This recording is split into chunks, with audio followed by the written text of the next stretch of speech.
إن الحمد لله نحمده ونستعينه ونستغفره ونعوذ بالله من شرور أنفسنا ومن سيئات أعمالنا. من يهده الله فلا مضل له ومن يضلل فلا هادي له، وأشهد أن لا إله إلا الله وحده لا شريك له، وأشهد أن محمدا عبده ورسوله. يا أيها الذين آمنوا اتقوا الله حق تقاته ولا تموتن إلا وأنتم مسلمون. يا أيها الناس اتقوا ربكم الذي خلقكم من نفس واحدة وخلق منها زوجها وبث منهما رجالا كثيرا ونساء، واتقوا الله الذي تساءلون به والأرحام إن الله كان عليكم رقيبا.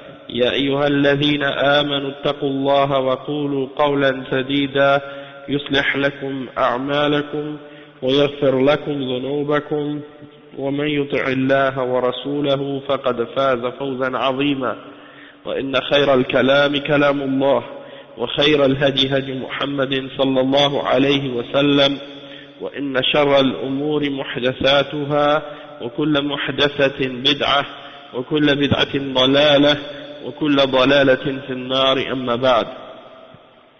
Donc, alhamdulillah, aujourd'hui on reprend les cours dans l'explication des du sharh de Cheikh Al-Fawzan, des 40 hadiths de l'imam Al-Nawawi, Al-Arba'oun Al-Nawawiyya.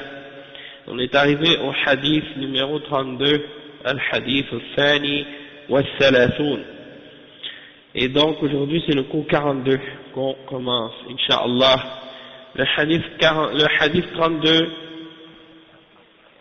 عن أبي سعيد الخدري أو عن أبي سعيد سعد بن مالك بن سنان الخدري رضي الله عنه أن رسول الله صلى الله عليه وسلم قال: لا ضرر ولا ضرار.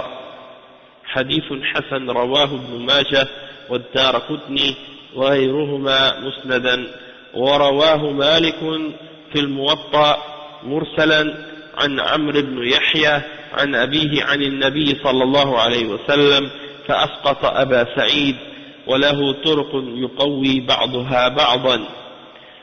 Donc ça c'est un hadith qui est rapporté selon Sa'id ibn Malik ibn Sinan al-Khudri. Et c'est radiyallahu anhu que le prophète Muhammad sallallahu alayhi wa sallam a dit: la darara wa la dirar. La darara wa la dirar.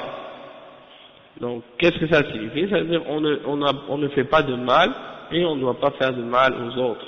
On ne doit pas faire du mal, on ne doit pas faire du mal aux autres.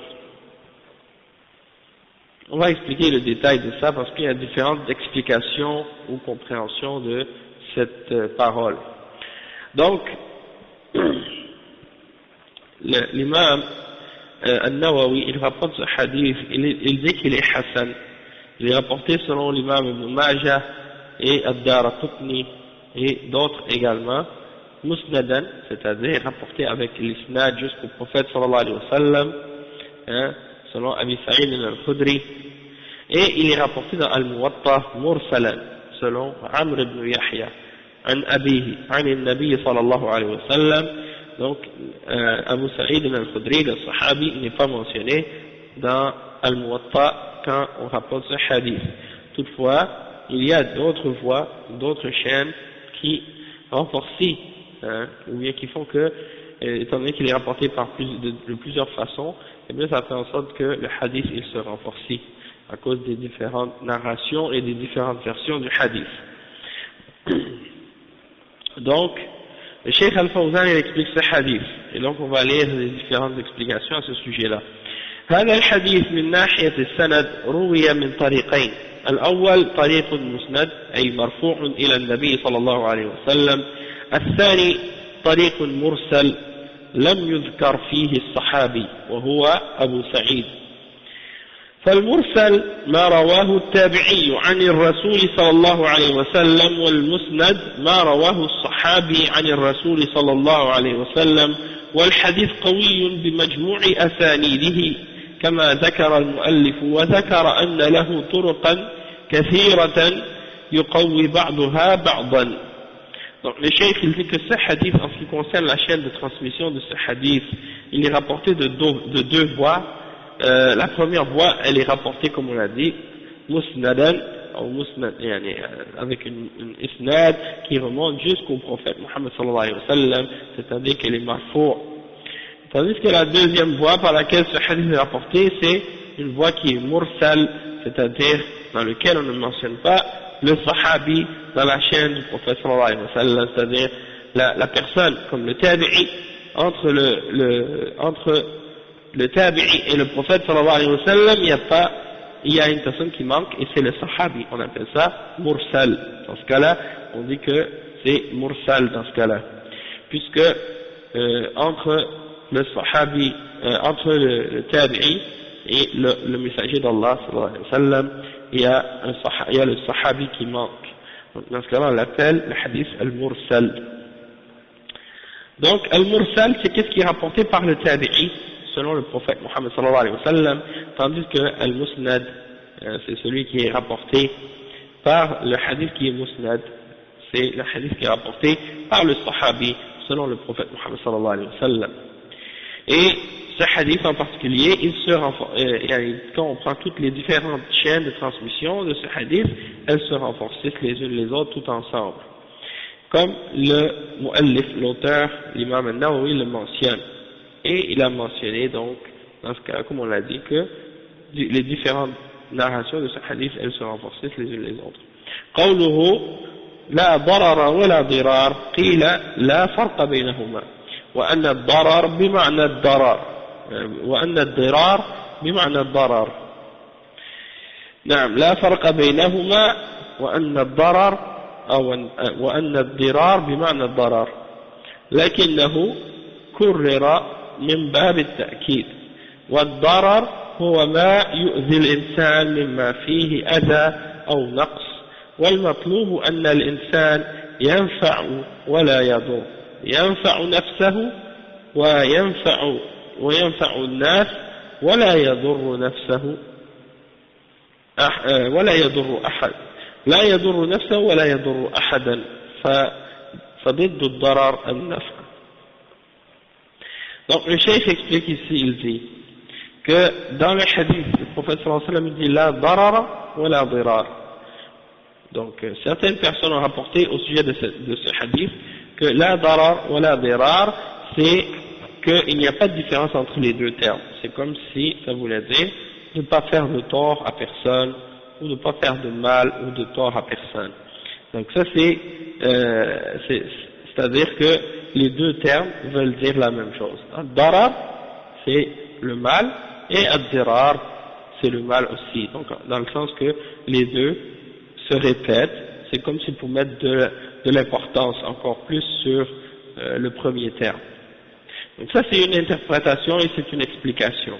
Donc, comme le cheikh le dit ici, il dit donc la signification de ad-dirar, c'est la même que ad-darar. Les deux auraient la même signification. Sauf qu'on répète le mot pour donner plus de force et d'importance au premier. Et ad-darar, qu'est-ce que ça signifie en langue arabe? C'est tout ce qui est nuisible à quelqu'un. Tout ce qui peut être offensif ou nuisible, ou tout ce qui peut amener un manque ou un mal à quelqu'un. Donc, l'objectif ou qu'est-ce qui est recherché en fait, c'est de faire du bien, ou de faire en sorte que l'homme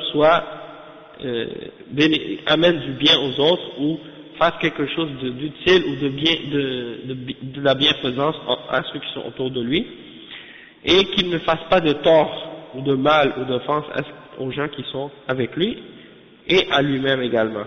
Donc il se fait du bien à lui-même et il fait du bien aux autres. Et il ne fait pas de mal à lui-même et il ne fait pas de mal aux autres. Donc c'est le contraire en fait le contraire de faire un mal aux autres, c'est de faire du bien, de ramener un bien. Le cheikh il dit ensuite وقيل إن بين الضرر والضرار فرقا فالضرر من جانب واحد لا ضرر أي لا يكون منك ضرر على الناس أما الضرار فهو يدل على المشاركة بين جانبين فأنت لا تضر من ضرك بل قابله بالإحسان والعفو والصفح وهذا من أخلاق المؤمنين. Donc le cheikh il dit, et il y en a d'autres ulama qui ont expliqué qu'il y a une différence entre les deux termes. Il y a une différence entre le terme darar et le terme dirar. Donc certains ulama ont expliqué que ad-darar c'est quand ça se fait d'un seul sens, c'est-à-dire quand quelqu'un fait du mal à une personne sans que ce soit venu de l'autre personne en retour, c'est-à-dire que c'est du mal que quelqu'un fait à une personne yani, dans un sens unique. Donc ça c'est ad-darar. Donc le cheikh il dit la darar, ça signifie quoi? Ça signifie ne fais pas de mal aux gens. En ce qui concerne ad-dirar, ça indique une sorte de participation des deux côtés dans le mal. Donc dans ce sens-là, ça voudrait dire ne fais pas de tort à celui qui t'a fait du tort. C'est-à-dire, lorsque quelqu'un te fait du tort, au lieu de lui remettre le mal qu'il t'a fait, eh bien, réponds-lui par du bien et pardonne-lui et passe par-dessus ce qu'il t'a fait, excuse-le. Donc ça fait partie du comportement des mu'minines. Donc ça c'est l'explication que le Cheikh Al-Fawzan il donne ici pour distinguer entre les deux mots. Donc il explique que certains ulama ont dit que ad-darar, c'est quand c'est un mal qui est fait d'une seule personne, dans une seule direction, quelqu'un qui fait un mal et il ne le fait pas parce qu'on lui a fait, il le fait directement à la personne. Donc ça c'est quelque chose de mal, donc ça c'est interdit bien entendu. Et lorsque tu fais du mal à quelqu'un parce que cette personne-là t'a fait un mal, donc tu lui remets le mal qu'il t'a fait, donc ça c'est également voulu par l'autre terme, c'est-à-dire ad-dirar. Donc de ne pas faire ça.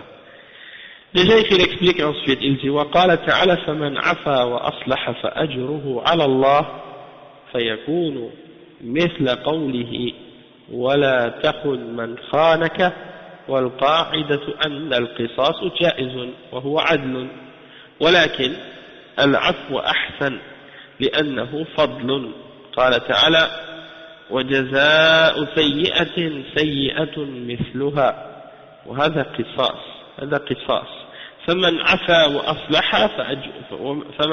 وأصلح فأجره على الله فالقصاص جائز والعفو أحسن فإذا حصل من أحد ضرر عليك فلا تقابله بمثله هذا أحسن وأجلب للود فإن هذا الذي عفوت عنه يصبح صديقا قال تعالى ولا تستوي الحسنة ولا السيئة ادفع بالتي هي أحسن فإذا الذي بينك وبينه عداوة كأنه ولي حميم وما يلقاها إلا الذين صبروا هذه خصلة لا تحصل لكل أحد وإنما تحصل للصابرين فالذي لا يصبر لا يعفو أما الذي يصبر فهو يعفو لأن العفو عن المسيء شاق على النفوس يحتاج إلى صبر والإنسان يتطلب في طبعه الانتقام وترك الانتقام يحتاج إلى صبر قال تعالى وما يلقاها إلا الذين صبروا وما يلقاها إلا ذو حظ عظيم. Donc le cheikh explique, il dit que Allah subhanahu wa ta'ala dit dans le verset 40 dans Sourate Shura فَمَنْ عَفَا وَأَصْلَحَ فَأَجْرُهُ عَلَى اللَّهِ celui qui a pardonné et qui a réformé, alors sa récompense lui viendra d'Allah subhanahu wa ta'ala ou sa récompense incombe à Allah subhanahu wa ta'ala. Donc c'est comparable à la parole du prophète Muhammad sallallahu alayhi wa sallam lorsqu'il nous dit ne triche pas ou ne trahis pas celui qui t'a trahi. Ne trahis pas celui qui t'a trahi. Donc le hadith hein, il faut le comprendre lorsqu'il dit, le prophète sallallahu alayhi wa sallam, wala dirar, hein, c'est-à-dire ne fais pas de tort à celui qui t'a fait du tort, ne reprends pas ou ne remets pas le mal qu'on t'a fait. Dans ce sens-là, le verset il vient confirmer cette signification-là, dans Surat Ash-Shura. فَمَنْ عَفَا وَأَصْلَحَ فَأَجْرُهُ عَلَى اللَّهِ. C'est-à-dire celui qui pardonne, hein, qui excuse la personne qui lui a fait du mal et qui réforme, alors sa récompense incombe à Allah subhanahu wa ta'ala, comme dans le hadith, ne trahis pas celui qui t'a trahi. Et le cheikh il dit ensuite, comme la règle générale, c'est quoi? C'est qu'en principe, al-qisas, le fait d'appliquer le talion, de remettre à la personne qui t'a fait du mal un mal équivalent, ça c'est permis à la base, hein, c'est une règle dans la charia, c'est une règle dans l'islam, c'est ce qu'on appelle al-qisas, c'est-à-dire le talion, hein, le fait d'établir la justice, ça c'est permis. Mais celui qui excuse la personne qui lui a fait du mal et qui lui pardonne, ça c'est quelque chose de mieux encore, hein, parce que c'est quelque chose de méritoire, c'est quelque chose de plus, quelque chose de meilleur. C'est pour ça que Allah subhanahu wa ta'ala dit à la suite du verset dans Surah Shura, وَجَزَاءُ سَيِّئَةٍ سَيِّئَةٌ مِثْلُهَا, et la récompense ou la rétribution pour un péché ou quelque chose, une mauvaise action, c'est une mauvaise action semblable à elle, hein, semblable à celle-ci. Donc ça veut dire quelqu'un qui fait un mal, il reçoit en rétribution un mal qui est équivalent, qui est pareil. Et ça c'est ce qu'on appelle qisas, c'est la justice, c'est le talion. فَمَنْ عَفَا وَأَصْلَحَ فَأَجْرُهُ عَلَى اللَّهِ, c'est-à-dire celui qui a, comme Allah dit dans le verset, celui qui pardonne et qui réforme, alors sa récompense incombe à Allah subhanahu wa ta'ala. Donc, c'est permis d'établir la justice et de remettre le mal que quelqu'un t'a fait, mais de pardonner et d'excuser la personne, c'est meilleur encore. Et donc, s'il arrive un mal, hein, un mal quelconque de la part d'une personne, ne lui remets pas ce mal-là par quelque chose d'équivalent. Et ça c'est mieux, c'est meilleur si tu veux amener l'amour entre les gens, l'amour entre les personnes, hein. Donc si tu fais preuve de pardon et que tu, disons, fais preuve d'indulgence et tu excuses la personne qui t'a fait du mal, eh bien cette personne devient un ami. Comme Allah subhanahu wa ta'ala il le dit dans le verset 34 et 35 dans Surat Fussilat, ولا تستوي الحسنة ولا السيئة ادفع بالتي هي أحسن, c'est-à-dire la bonne action et la mauvaise ne sont pas équivalentes, ou bien le bien et le mal ne sont pas équivalents, repousse par ce qui est meilleur. Et donc si tu agis ainsi, eh bien la personne entre qui toi et entre la personne, s'il y a une personne avec laquelle tu as une animosité, s'il y a entre toi et elle une animosité quelconque, eh bien le fait que tu as repoussé le mal par un bien, eh bien ça va faire en sorte que cette personne-là va devenir un ami, hein, cette personne-là va devenir ton allié et va devenir un ami pour toi. Mais Allah subhanahu wa ta'ala il dit وَمَا يَلَقَّاهَا إِلَّا الَّذِينَ صَبَرُوا, qui peut être capable d'agir de cette manière et de remettre pour le mal qu'on lui a fait un bien à quelqu'un, eh bien entendu c'est uniquement la personne qui a été endurante et qui est patiente, qui fait preuve de patience, qui se retient lorsqu'elle a envie de se venger, hein. Donc ça c'est un exemple. Et bien entendu, à propos de cette règle de al-qisas, et quand est-ce qu'on doit pardonner quelqu'un et quand est-ce qu'on ne doit pas pardonner quelqu'un, c'est comme le Cheikh Ibn Uthaymin l'avait expliqué, hein, dans plusieurs occasions, quand il parle de ce verset, il explique toujours que Allah subhanahu wa ta'ala dit dans ce verset, dans Surah Shura, فَمَنْ عَفَا وَأَصْلَحَ, ça veut dire celui qui a pardonné et qui a réformé, Donc ça veut dire quoi? Ça veut dire que il faut que tu fasses ce qui va être le plus proche de la réforme. Dans le sens que si tu vois que le fait d'établir la justice et de remettre à la personne le mal qu'elle t'a fait, ça va être plus proche de la réforme, alors tu fais ça, tu établis la justice. Et si tu sens que le fait d'excuser, de pardonner la personne, ça va amener plus de réforme et plus de bien, alors dans ce cas-là, pardonne la personne et excuse-la. Donc c'est pas une règle générale, c'est pas dans le sens que quelqu'un va dire bon, il faut toujours pardonner. Il faut voir laquelle des deux de ces réactions, de ces attitudes, la réaction, laquelle des deux va être la plus proche de la réforme et va ramener le plus grand bien. Donc si le fait de pardonner, ça amène une plus grande réforme et plus de bien, alors on pardonne la personne. Tandis que si le fait de pardonner la personne, ça n'amène pas un plus grand bien, alors dans ce cas-là, il faut voir si le mieux c'est pas de punir cette personne-là justement, ou de lui remettre le mal qu'elle a fait, de faire en sorte qu'elle soit punie. Bien entendu, la question de la justice ou d'établir le mal pour le mal, c'est pas n'importe comment et c'est pas n'importe qui a le droit de le faire. Bien entendu, ça dépend de quelle sorte de mal il s'agit, hein. Mais si c'est des questions qui ont rapport avec des peines ou des punitions corporelles ou des choses de ce genre, alors là, dans ce cas-là, bien entendu, il faut ramener la personne devant le juge et que la personne soit jugée pour le mal qu'elle a fait. C'est pas une personne qui se venge d'elle-même, hein, parce que ça risque d'amener plus de mal que de bien dans ce cas-là. Mais on parle dans les cas où ce sont pas des genres de mal de ce genre, mais plutôt peut-être dans des questions de comportement, des attitudes, du mal que quelqu'un peut nous faire.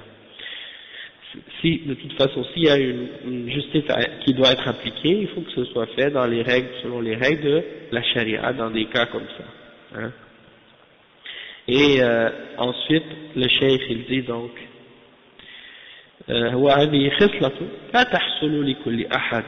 pas tout le monde qui arrive à excuser la personne qui lui a fait du mal.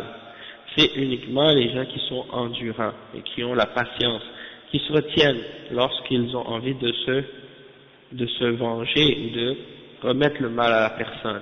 Parce que il y a des gens qui sont pas capables de se retenir, d'être patients. Ils peuvent pas pardonner, hein.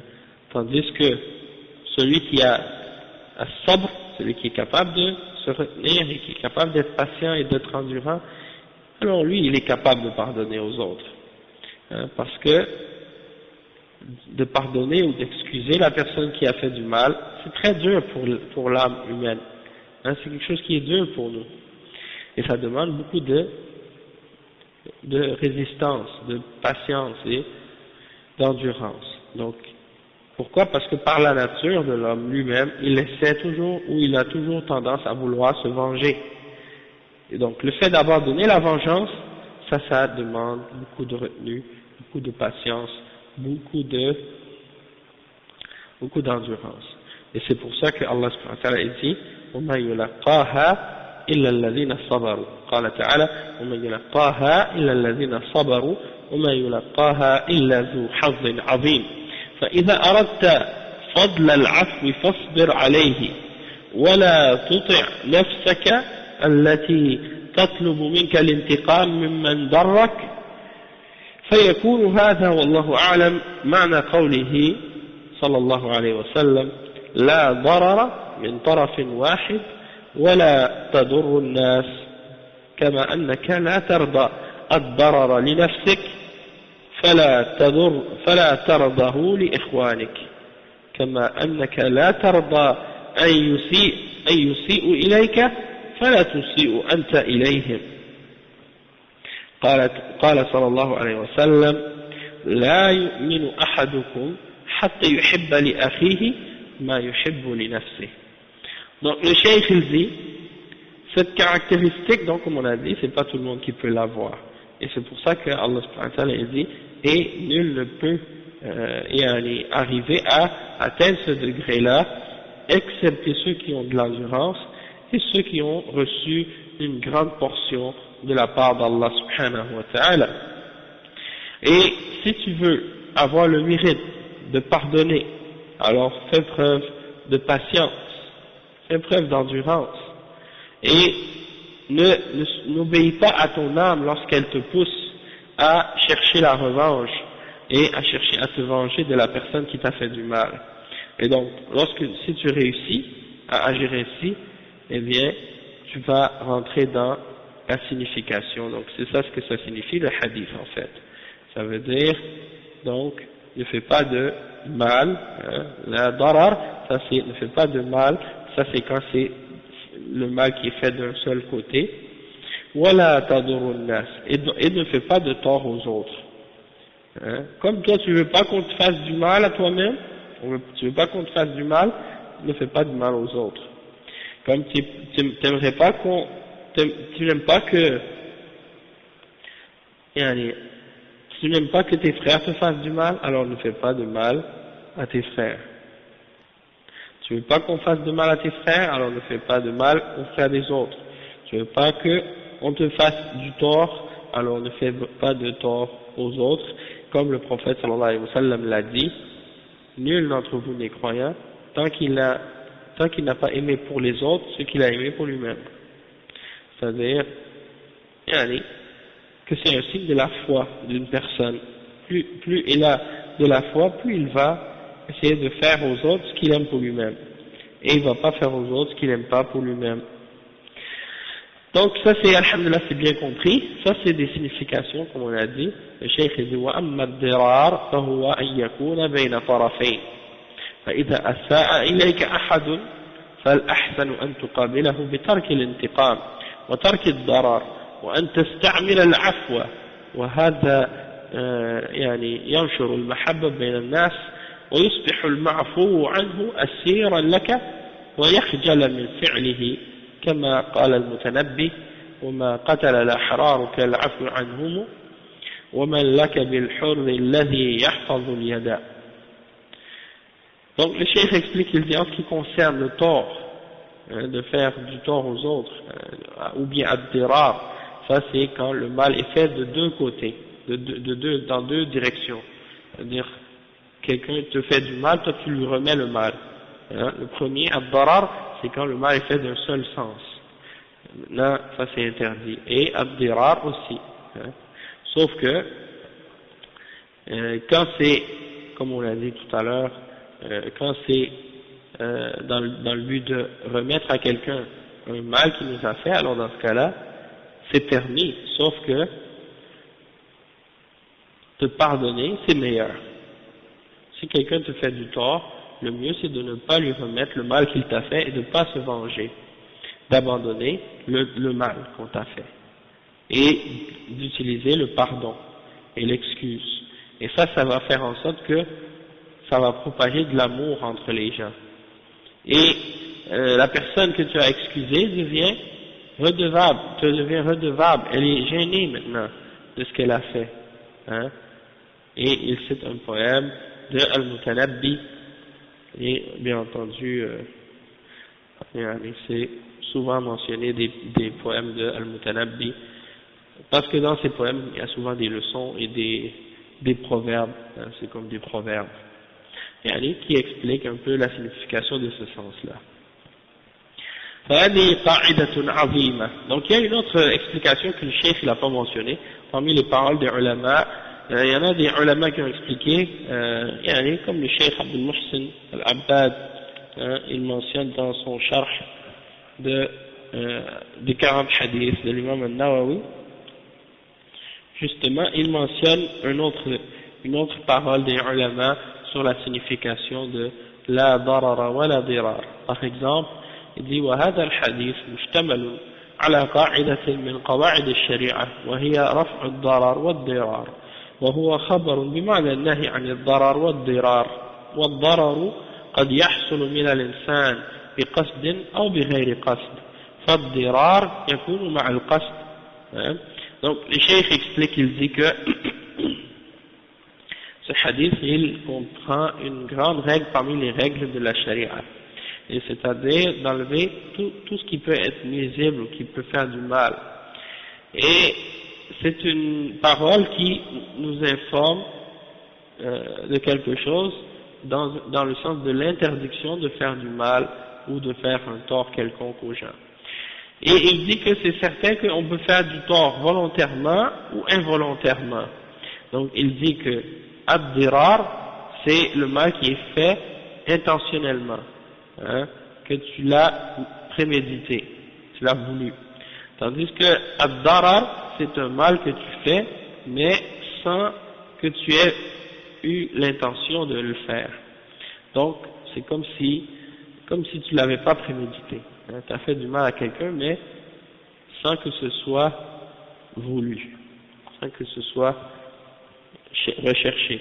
Donc, c'est comme si en réalité, le hadith, il disait, ne fais pas de mal aux gens volontairement ou involontairement.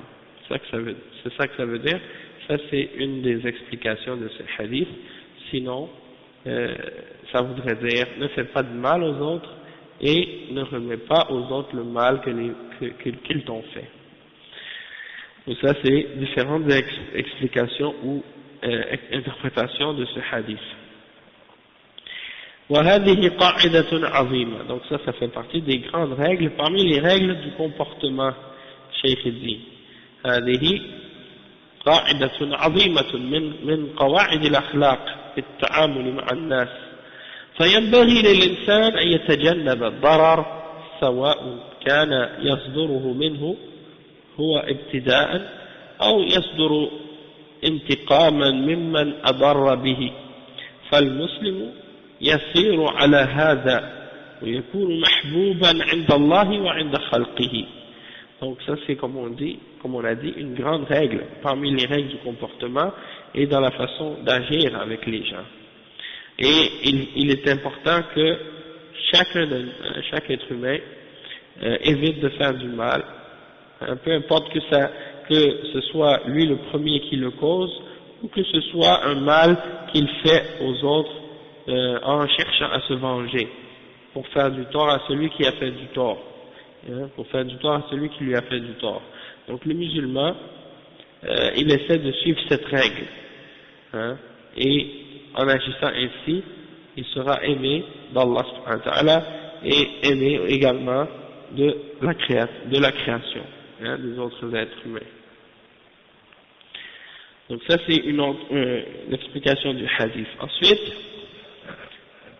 on va passer au hadith numéro 33, qui est également un hadith très important dans l'explication des règles qui ont rapport avec le témoignage et les règles de la charia en général. C'est un hadith très important. Maintenant on va lire justement ce hadith, qu'est-ce que ça dit. Le cheikh il dit عن ابن عباس رضي الله عنهما أن رسول الله صلى الله عليه وسلم قال لو يعطى الناس بدعواهم لادعى رجال أموال قوم ودماءهم ولكن البينة على المدعي واليمين على من أنكر. حديث حسن رواه البيهقي وغيره هكذا وبعضه في الصحيحين.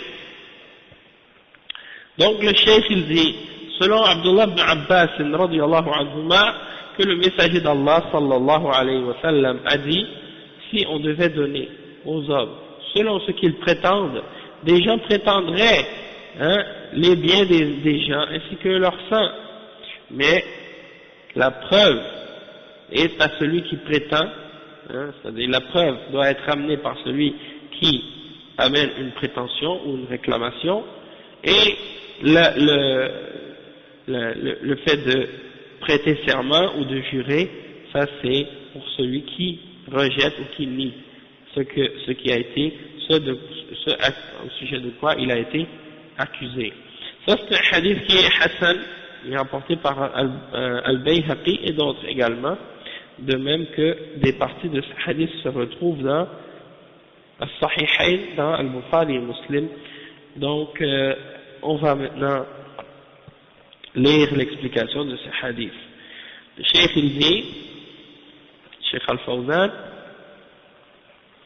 il dit هذا حديث عظيم، هذا الحديث حديث عظيم، وهو قاعدة عظيمة من قواعد القضاء، حيث قال صلى الله عليه وسلم: لو يعطى الناس بدعواهم، أي بما يدعون، والمدعي هو الذي يطلب شيئا بيد غيره، فالقاضي إذا أتاه الخصمان فإنه يسألهما أيكما المدعي، ثم يبدأ به، لأن الخصمين مدع ومدعى عليه، فيبدأ بالمدعي لأنه يدعي خلاف الأصل، أما المدعى عليه فهو باق على الأصل والبراءة، فيقول أيكما المدعي، أو يسكت حتى يبدأ المدعي ولا يقول يا فلان ماذا عندك، هذا يخشى أن يكون تحيزا، ثم إذا تكلم المدعي يتوجه إلى المدعى عليه ويطلب منه الجواب عن دعوى خصمه. هذه أصول القضاء. Le cheikh il dit que ce hadith-là, c'est un hadith parmi les grands fondements, ça c'est un grand hadith, et c'est parmi les règles, les grandes règles, parmi les règles qui ont rapport avec les questions judiciaires, les questions du jugement, et le fait comment on dit, tout ce qui a rapport avec la magistrature, puis les choses qui ont rapport avec les juges, et la façon de juger, la façon de prendre les témoignages des témoins, la façon d'écouter qui est celui qui fait une réclamation ou qui demande, et qui est l'accusé, ou des choses de ce genre. Donc tout ça c'est expliqué dans ce hadith. Donc le cheikh explique que le prophète sallallahu alayhi wa sallam il dit لو يعطى الناس بدعواهم، si on devait donner aux gens selon ce qu'ils prétendent, selon ce qu'ils réclament, bima yadda'un, ce qu'ils prétendent, parce qu'il dit la personne qui demande ou qui prétend, c'est celui qui dit ou bien qui demande quelque chose, qui dit que qu'est-ce que quelqu'un lui a pris ou lui a enlevé ou des choses de ce genre, il demande son droit. Donc al-mudda'i, c'est celui qui fait la requête, qui réclame quelque chose qui est entre les mains de quelqu'un d'autre. C'est ça que ça signifie. Et le juge, lorsqu'il va voir devant lui les deux personnes qui ont un conflit ou qui ont un désaccord ou un problème entre eux, il doit poser la question. Il doit poser la question à ces deux individus ou à ces deux parties. Lequel d'entre vous deux est celui qui prétend? Lequel d'entre vous deux est celui qui prétend avoir été lésé ou qui prétend avoir, disons, celui qui est l'accusateur, celui qui accuse l'autre, c'est lequel des deux? Pourquoi? Parce que il commence par celui-là. Pourquoi il commence par celui-là? Parce que dans les deux parties qui s'affrontent, il y a toujours deux cas, il y a toujours deux opposés. Il y a celui qui prétend et il y a celui contre qui on prétend. C'est-à-dire il y a celui qui accuse et il y a celui qui est accusé. Il y a celui qui prétend et il y a celui contre qui on a prétendu ou celui qui réclame et celui contre qui on a réclamé quelque chose ou à qui on a réclamé quelque chose. Donc on peut dire, disons pour simplifier, celui qui accuse et celui qui est accusé. Donc le juge il commence par celui qui accuse, celui qui réclame quelque chose. Pourquoi? Parce que c'est qu'est-ce qui est contraire à l'origine. Le fait de réclamer quelque chose de quelqu'un, c'est contraire à l'origine. c'est-à-dire à l'origine, chaque personne, il a qu'est-ce qui lui appartient, et personne se plaint d'un autre. Hein? Mais lorsqu'il y a une injustice ou quelque chose qui se passe, eh bien là, quelqu'un va réclamer ou accuser quelqu'un d'autre, donc ça c'est contraire à l'origine, contraire à la situation d'origine. Tandis que celui qui est accusé, alors lui, à la base, hein, il est resté sur sa position d'origine, c'est-à-dire l'origine c'est l'innocence. Hein. L'origine c'est l'innocence. C'est-à-dire qu'à la base, l'individu-là qui est accusé, lui il ne réclame rien. C'est pas lui qui réclame, c'est la personne qui l'a. C'est la personne qui accuse, qui dit on m'a pris quelque chose, on m'a enlevé quelque chose, on m'a volé quelque chose. Hein? Celui-là, c'est lui qui réclame ou qui demande.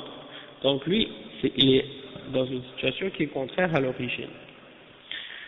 Ensuite, il demande donc qui d'entre vous est celui qui accuse ou qui demande quelque chose ou qui réclame quelque chose. Ou bien il se tait jusqu'à ce que la personne qui demande son droit, elle parle d'elle-même. Mais il ne va pas commencer à dire « Oh toi un tel, qu'est-ce que tu as ? Ou c'est quoi ton problème ?» Hein, parce que si il agit ainsi, on peut craindre que ça veut dire qu'il a pris un parti, hein, il a un parti pris. Donc pour éviter ça, il demande toujours à celui qui prétend ou qui accuse de commencer à demander ce qu'il réclame ou de dire qu'est-ce qui se passe, c'est quoi le problème. D'accord. ثم إذا تكلم المدعي يتوجه إلى المدعى عليه. Une fois que l'accusateur, celui qui réclame quelque chose, a parlé, là maintenant il va se diriger vers l'accusé, celui à qui on réclame quelque chose. Et on va lui demander de répondre à l'accusation ou à la chose qui lui a été réclamée de la part de son parti, de son opposant ou de son accusateur. Donc ça c'est les bases du qada. C'est-à-dire on demande à celui qui accuse de dire de quoi il accuse son opposant, puis par la suite, une fois que l'accusation a été lancée devant le juge, là le juge par la suite il va demander à celui qui a été accusé de répondre à cette accusation-là et de répondre à ce qui a été réclamé de sa part. D'accord? Donc ça c'est les fondements de qu'est-ce qui a rapport avec le fait d'être un juge et de placer des jugements. فإذا اعترف المدعى عليه انتهت القضية وحكم عليه. وإذا أنكر طلب منه من المدعي البينة. والبينة ما يبين الحق ويوضحه وهي الشهادة الشهود بصحة ما يدعيه. فإذا جاء بالبينة العادلة حكم على المدعى عليه بموجب الشهادة. وإذا لم يأت ببينة طلب من المدعى عليه أن يحلف بنفي ما ادعاه عليه خصمه. فإن نكل وأبى أن يحلف قضي عليه وإن حلف برئ. وهذا هو نظام القضاء في الإسلام. نظام وعليكم السلام ورحمة الله وبركاته. نظام متقن ونزيه ومريح. Donc le cheikh il explique ensuite, il dit lorsque la personne si la personne, donc là on a demandé le juge il demande qui est l'accusateur. Après l'accusateur, il place son accusation contre l'accusé. Et là, ensuite, on demande à l'accusé, qu'est-ce qu'il répond? Maintenant, s'il reconnaît la chose dont il est accusé, il reconnaît qu'il a tort, alors c'est terminé. Et on va juger contre lui. On va dire, c'est toi qui es le coupable maintenant. Mais s'il nie, alors là, on va lui demander une preuve. Hein? On va demander à celui qui fait l'accusation une preuve, parce que là, toi, tu accuses quelqu'un, tu lui dis, lui, il a fait quelque chose, il a pris mon argent. Maintenant, la personne, on lui demande, est-ce que c'est vrai? Est-ce que lui, il a pris ton argent? Hein? Est-ce que toi, non. La personne a dit, l'accusateur, il dit, lui, il a pris mon argent. L'accusé a pris mon argent. Maintenant, le juge, il demande à l'accusé, est-ce que c'est vrai? Est-ce que tu as pris son argent? Maintenant, l'accusé, il va répondre. Si il dit oui, c'est vrai, j'ai pris son argent, ça y est, maintenant il a reconnu son tort. Tandis que s'il dit non, j'ai pas pris son argent, il nie, alors là, dans ce cas-là, on va demander à l'accusateur, à celui qui porte l'accusation, ou à celui qui réclame son droit ou son bien, d'amener un témoin, d'amener une preuve, al-bayyina. Et al-bayyina, c'est quoi? C'est le témoin. C'est qu'est-ce qui clarifie la preuve. Ça peut être un indice, ça peut être un témoin, ça peut être toutes sortes de choses qui peuvent prouver que ce qu'il dit est vrai. Ça peut être tout ce qui peut être amené pour montrer que ce qu'il dit contre celui qui l'accuse est vrai. Il faut qu'il y ait une preuve. Soit des témoins, ou soit quelque chose d'autre qui va montrer que ce qu'il prétend est vrai et réel. Donc s'il ramène une preuve claire, qui est juste, alors dans ce cas-là, on va juger contre la personne qui est accusée, à cause de ce témoin, à cause du témoignage qui a été ramené et qui est une preuve contre lui. Bon, s'il ne ramène pas de preuve, alors on va demander à celui qui est accusé de jurer, faire un serment, pour nier la chose au sujet de laquelle il est accusé de la part de son accusateur. Hein? Donc si par exemple la personne elle a ramené un témoin, là on va juger contre lui, on va dire ah, t'es coupable parce que lui il a amené une preuve et un témoin qui montre que tu as vraiment pris son argent. Lui il était témoin, il le sait, donc tu es coupable. Mais s'il ne ramène pas de témoin, alors là on va demander à l'accusé, est-ce que tu es prêt à jurer par Allah que tu n'as pas pris son argent? S'il dit oui, je suis prêt à jurer par Allah, je jure que j'ai pas pris son argent, alors là dans ce cas-là, on va juger. Hein, le cheikh il dit premièrement, s'il refuse de jurer par Allah, on va savoir que il a menti et on va juger contre lui, parce que à la base ça c'est basé sur le fait que la personne elle craint Allah et elle croit en Allah subhanahu wa ta'ala. Si on lui demande de jurer par Allah qu'il a pas fait quelque chose et qu'il craint Allah, hein, il va pas mentir, il va pas oser de dire non je l'ai pas pris.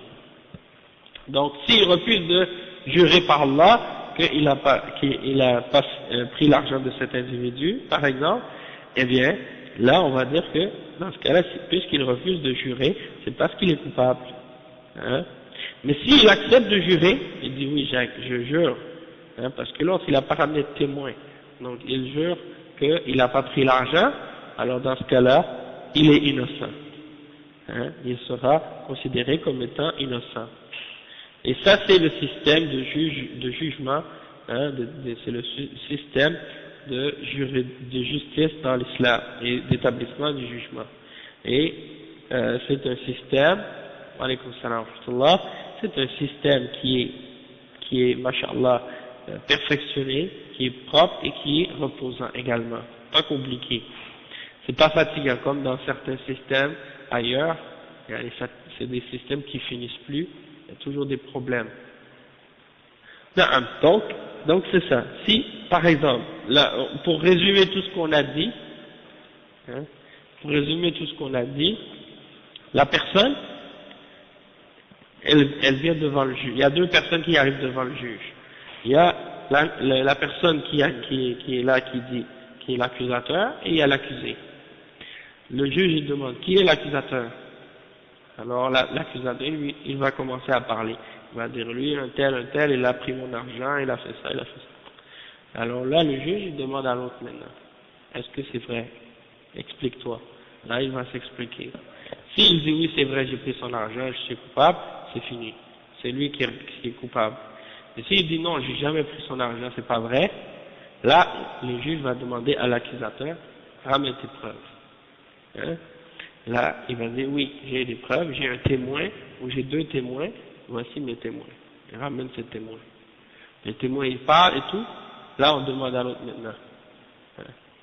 S'il n'a pas de témoin, c'est fini. L'autre, on va lui demander de jurer. Est-ce que tu jures que c'est vrai que tu n'as pas pris son argent? Il va dire oui, je jure par Allah que j'ai pas pris. S'il refuse de jurer, il va être coupable. S'il accepte de jurer, alors là, on va dire que dans ce cas-là, il est innocent. D'accord? Donc ça, c'est le système dans l'islam.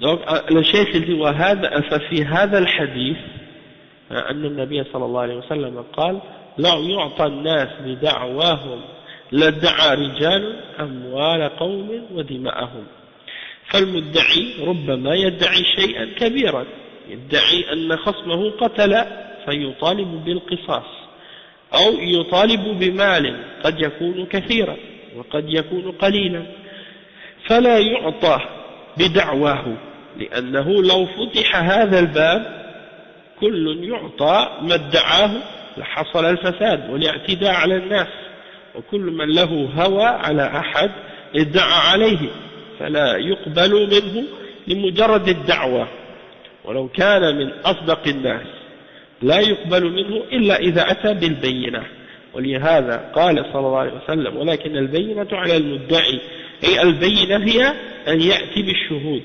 لأنه يدعي خلاف الأصل الأصل البراءة والأصل البراءة فيطالب بإقامة البينة فإذا أتى بالبينة حكم له بموجبها على المدعى عليه لأن هذا يثبت الحق فإذا لم يأتي ببينة أو قال ليس عندي بينة أو جاء ببينة لا تقبل شهادتها لأنها مجروحة فوجودها كعدمها فيتوجه القاضي إلى المدعى عليه فإن اعترف قضي عليه باعترافه وإن أنكر وقال ليس هذا الشيء عندي طلب منه اليمين بأن يحلف بالله على نفي ما ادعاه عليه خصمه وأنه بريء من ذلك فإذا حلف بالله ترك لأن جانب المدعى عليه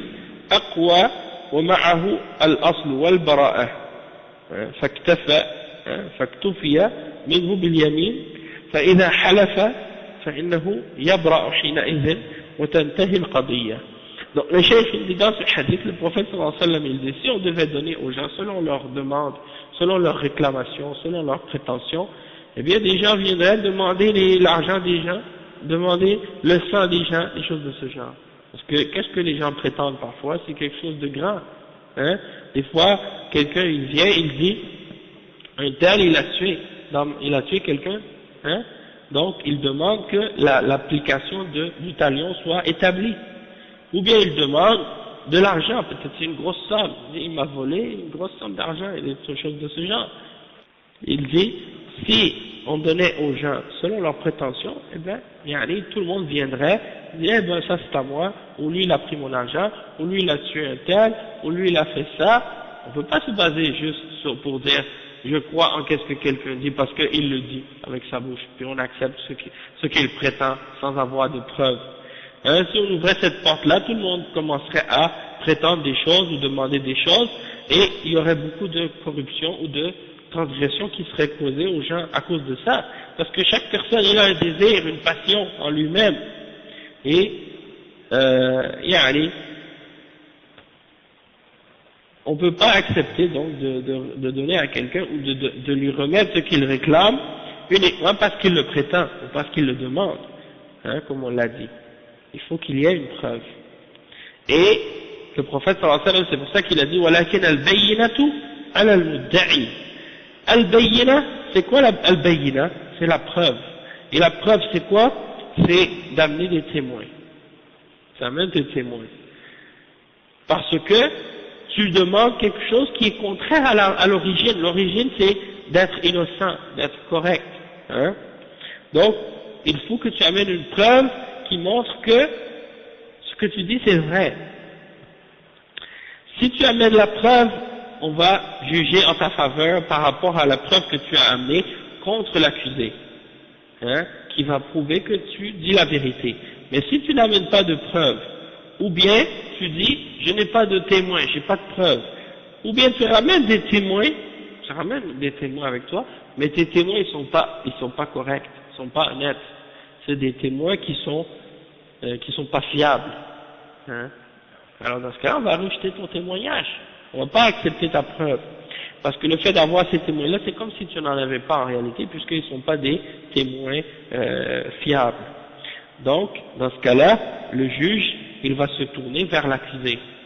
Et si l'accusé reconnaît ce qu'il a fait, ou qu'il a fait un tort ou un mal, alors dans ce cas-là, on va juger contre lui par rapport à ce qu'il a reconnu lui-même. Il a avoué. Hein? Mais s'il nie, il dit non, j'ai jamais fait ça, alors ça, il dit par exemple non, je n'ai pas l'argent, par exemple, si on l'accuse d'avoir pris de l'argent, alors on lui demande, puisqu'il n'y a pas de témoin, de jurer, faire qu'est-ce qu'on appelle al-yamin, hein? Il lève sa main et il jure par Allah subhanahu wa ta'ala, et il nie au sujet de quoi il est accusé, hein? Il nie cette accusation-là. Et dans ce cas-là, étant donné, oui. C'est pas nécessaire qu'il lève la main, mais c'est qu'est-ce qu'on appelle en arabe al-yamin. Al-yamin, ça veut dire la droite, hein? C'est ça que ça veut dire. Hein? Donc c'est dans ce sens-là. Hein? Donc quand on dit en arabe, wal-yaminu ala man ankar. Ça c'est dans le hadith. Al-bayyinatu ala al-mudda'i. Celui qui accuse, il doit ramener al-bayyina. Il ramène la preuve. C'est les témoins. Wal-yamin ala man ankar, celui après qui a été accusé et qu'on n'a pas ramené de témoin contre lui, maintenant lui il nie ça, il fait al-yamin, il fait son serment, il jure par Allah subhanahu wa ta'ala qu'il n'a pas fait ce de quoi on l'accuse. فمعه الأصل والبراءة. Pourquoi? Parce que lui il se tient sur l'origine c'est qu'il est innocent, tu vois. À la base, quelqu'un il est innocent jusqu'à preuve du contraire. D'accord? Al-aslu al-bara'a. Faktafa minhu bil-yamin. Donc il se base sur, on va prendre comme étant suffisant le fait qu'il a fait son serment. Et du moment qu'il a juré. Hein, et du moment qu'il a juré, à partir de ce moment-là, il est innocent et la cause contre lui c'est fini, c'est réglé. Bien entendu, s'il a menti, s'il a juré alors que c'est pas vrai, au jour de la résurrection, Allah subhanahu wa ta'ala va l'attraper. Hein, il va le prendre pour son mensonge. Et il y a un hadith aussi qui est rapporté dans Al-Bukhari et Muslim justement à ce sujet-là, qui est dans le même sens. C'est un hadith qui est rapporté selon Salama, radiyallahu anha. Elle dit Anna Rasulullah sallallahu alayhi wa sallam sami'a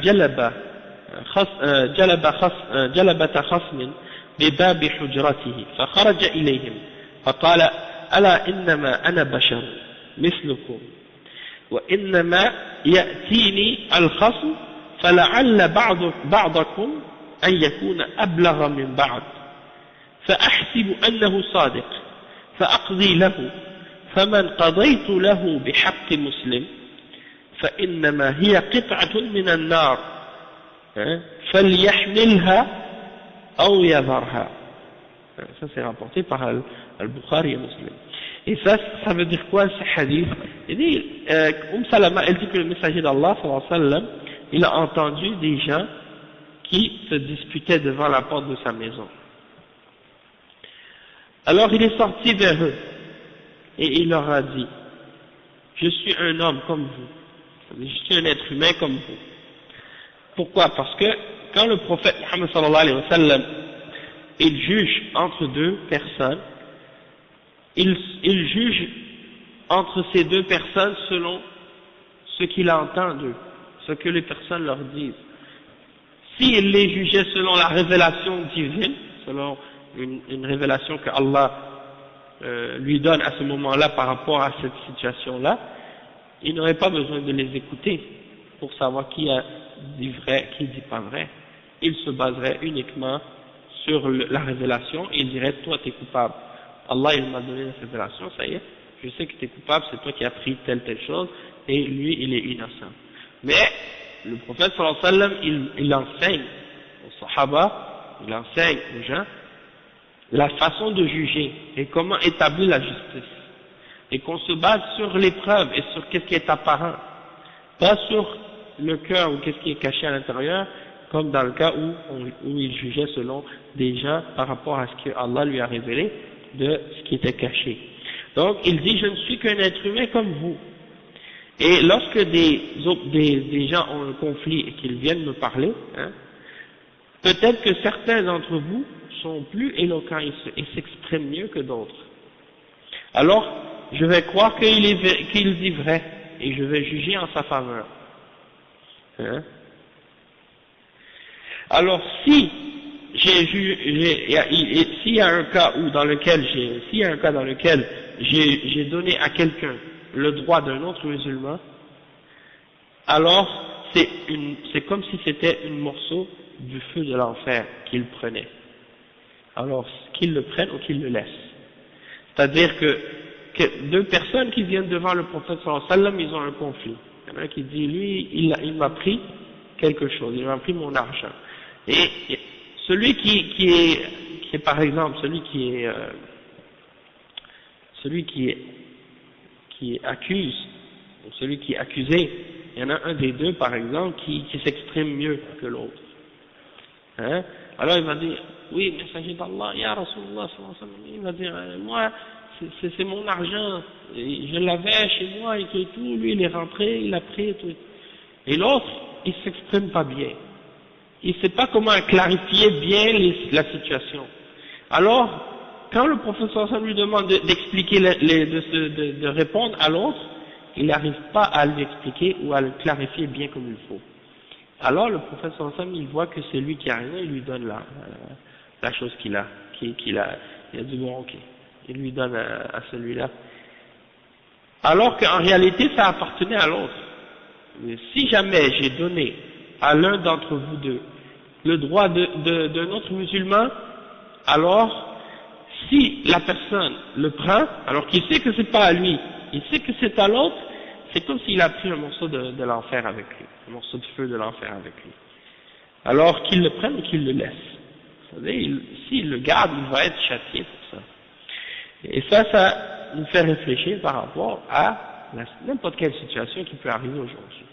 Si par exemple, aujourd'hui, on a un problème entre deux personnes, et que tu t'en vas devant un juge, et que le juge il dit, ok d'accord, il juge en ta faveur, surtout dans des pays comme ici, on n'est pas dans un pays musulman, et les lois ne sont pas des lois islamiques, et toi tu veux ton droit, tu veux avoir ton droit, tu as recours à cette justice-là, pas parce que tu crois en ce système ou en cette justice, mais parce que tu veux ton droit.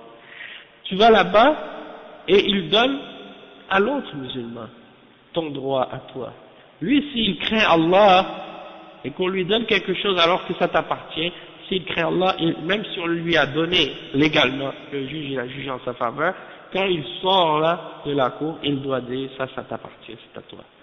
J'ai pas le droit de le prendre. Même si le juge me l'a donné. Ça veut dire que même si on a jugé de quelque chose, hein, devant la loi, et que quelqu'un, il sait au fond de lui-même que c'est pas vrai, qu'il craint Allah, qu'il donne à la personne à qui cette chose-là appartient réellement.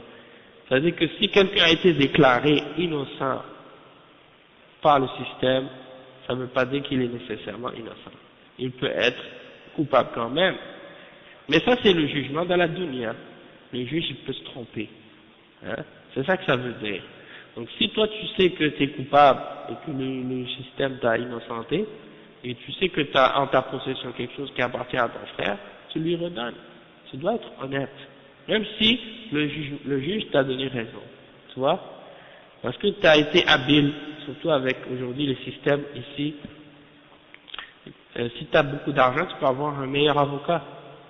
Hein, et il va te faire sortir de n'importe quelle difficulté ou situation difficile, avec toutes sortes de ruses, en se faufilant à travers les lois, en utilisant des différentes méthodes, tandis que l'autre qui n'a pas beaucoup d'argent, il ne peut pas se payer un bon avocat, donc il n'a pas les mêmes facilités pour se sortir des difficultés.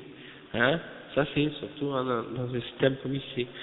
Tandis que dans un pays musulman, bon, quelqu'un qui ne connaît pas bien le système et tout, connaît pas bien la charia, connaît pas bien le Coran, la sunna, les preuves de la charia, les choses qui sont importantes à connaître dans sa situation, ben, il risquerait de pas savoir comment se défendre comme il faut lorsqu'il est accusé ou des choses de ce genre. Donc il faut que quelqu'un fasse attention. Tout ça c'est des règles qui concernent en fait les choses qui ont rapport avec le jugement. Et dans tous les livres de fiqh, et dans les livres de fiqh en général, mais là, comme il y a des livres de hadith aussi qui rapportent les hadiths qui ont rapport avec les ahkam, comme Umdatul Ahkam, ou les livres de fiqh en général, il y a toujours un chapitre qui s'appelle Al-Qada. C'est souvent à la fin. Et dans ces livres-là, qu'on appelle, dans ces livres de fiqh, et dans le chapitre de Al-Qada, vous allez retrouver des règles en ce qui concerne le comportement des juges, les règles que le juge doit respecter, les règles de justice et toutes ces choses-là sont expliquées dans ces livres-là. Et ça, Al-Qada, c'est quelque chose qui est très important par rapport à l'islam, puisqu'on sait que Allah subhanahu wa ta'ala, il nous ordonne dans le Coran et dans la Sunna de retourner à sa loi pour juger, hein, et de prendre sa révélation comme juge, le Coran et la Sunna. Donc ça doit être bien compris, puisque c'est important, c'est même une condition dans la foi, de juger et d'accepter le jugement d'Allah subhanahu wa ta'ala. Même si le jugement est contre toi, tu dois l'accepter dans l'islam. C'est pas seulement quand le jugement est en ta faveur, tu dis là je crois à la charia. Et quand le jugement est contre toi, tu dis ah non, je veux pas la charia. Non, c'est pas correct. Hein? Donc ça c'est important. Et donc on va terminer avec ça. On a fait le hadith 32 et 33 aujourd'hui. Donc Inch'Allah, you're welcome. Thank you. On fera le hadith 34 demain, 34 Inch'Allah. Et ouais, on va terminer avec le hadith 34 demain Inch'Allah. Donc on va s'arrêter ici Inch'Allah. Subhanakallah wa bihamdika ashhadu an la ilaha illa anta astaghfiruka wa atubu ilayk.